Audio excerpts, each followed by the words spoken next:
सोलापूर महानगरपालिका प्रशासनाने शासकीय वेळेत मनपा मुख्यालय परिसरात शासकीय वाहनांव्यतिरिक्त सर्व खासगी वाहनांना प्रवेशबंदी लागू करण्याचा ठोस निर्णय घेतला आहे.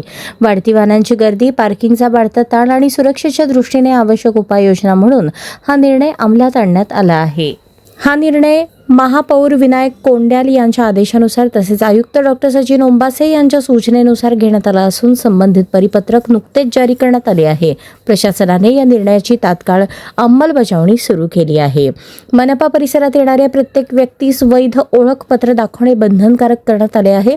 ओळखपत्र तपासणी नंतरच प्रवेश देण्यात येणार असल्याचे स्पष्ट करण्यात आले आहे. या निर्णयामुळे मनपा इमारतीतील अनावश्यक वावर कमी होऊन कामकाज अधिक शिस्तबद्ध होईल असा विश्वास प्रशासनाने व्यक्त केला. प्रवेशबंदीची काटेकोर अंमलबजावणी करण्यासाठी खासगी कंत्राटाद्वारे एकूण 6 कर्मचाऱ्यांची नियुक्ती करण्यात आली आहे.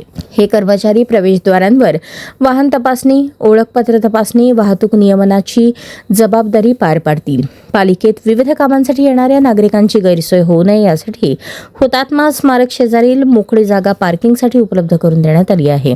त्यामुळे मनपा परिसरातील वाहतूक कोंडी कमी होऊन नागरिकांना सुलभ प्रवेश मिळेल असा प्रशासनाचा दावा आहे.